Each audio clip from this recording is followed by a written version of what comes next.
পূর্ব ঘোষিত rise in red কর্মসূচির অংশ হিসেবে রাজনীতিতে ঢাকা পলিটেকনিক ইনস্টিটিউটের সামনে মানববন্ধনের কর্মসূচি পালন করছেন শিক্ষার্থীরা। ৬ দফা দাবিতে সারা দেশে নিজ নিজ শিক্ষা প্রতিষ্ঠানের সামনে প্ল্যাকার্ড হাতে মানববন্ধন কর্মসূচি পালন করছেন পলিটেকনিক ইনস্টিটিউটের শিক্ষার্থীরা। শনিবার পৌনে ১২টার দিকে রাজধানীর তেজগাঁওয়ে ঢাকা পলিটেকনিক ইনস্টিটিউটের মূল ফটকে মানববন্ধনে অংশ নেন আন্দোলনকারীরা। এ সময় আন্দোলনরত শিক্ষার্থীরা বিভিন্ন স্লোগান দিতে থাকেন। এর আগে শুক্রবার বিকেলে কাফনের কাপড় ও মাথায় বেঁধে মিছিল করেন পলিটেকনিক শিক্ষার্থীরা।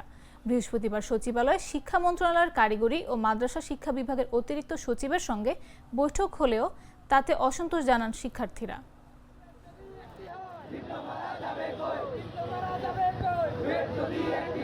অর্থাৎ আমাদের সরকারি পলিটেকনিকে যারা প্রতিনিধি করবে, যে শিক্ষকরা থাকবে, তারা সবসময় আমাদের কারিগরি ব্যাকগ্রাউন্ডের না, তারা এসএসসি পাস, তারা এইচএসসি পাস, অথচ আমরা ডিপ্লোমা ইঞ্জিনিয়ার, আমরা কারিগরি সেক্টরের টিচার আমাদের জন্য খুবই দরকার। আমাদের বাংলাদেশের শিক্ষা মাননের জন্য আমাদের সাবজেক্টের সাব দরকার, কিন্তু তারা অবৈধভাবে নিয়োগ পেয়ে আমাদেরকে টিচার হয়ে যাচ্ছে। তারা ছিল আমাদের মা বাবা, কিন্তু এখন হয়ে যাচ্ছে আমাদের মাস্টার। তাহলে বাংলাদেশ কারিগরি শিক্ষকের মান কোথায় যাবে?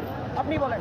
বাংলাদেশ কারিগরি শিক্ষকের মান উন্নয়ন করার জন্য এই চাপ ইনস্ট্রাক্টর যে নিয়োগ প্রক্রিয়া চলেছিল, সেটা সম্পূর্ণভাবে বাতিল করার জন্য আমরা দাবি তুলছি, এবং আমাদের জন্য আমাদের বহির্বিশ্বে উচ্চশিক্ষার জন্য সুযোগ করে দেওয়ার জন্য, এবং ডুয়েট সহ আমাদের সারা বাংলাদেশে আমাদের বিভিন্ন ইঞ্জিনিয়ারিং বিশ্ববিদ্যালয়ে ভর্তির আবেদন প্রক্রিয়া অ্যাডমিশন টেস্টে আমাদের অংশগ্রহণ করার জন্য আমরা দাবি তুলেছিলাম।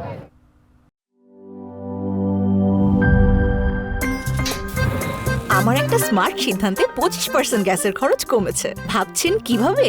সাধারণ গ্যাস স্টোভ বদলে আমি এনেছি আরএফএল গ্যাস স্টোভ। এর সাইন্টিফিক নজেল ও ব্রাস বার্নার ক্যাপ সমানভাবে তাপ ছড়িয়ে রান্না করে দ্রুত, তাই গ্যাসও বাঁচায় 25%, টাকাও বাঁচে 25%। আরএফএল গ্যাস স্টোভ নিরাপদ ও গ্যাস সাশ্রয়ী।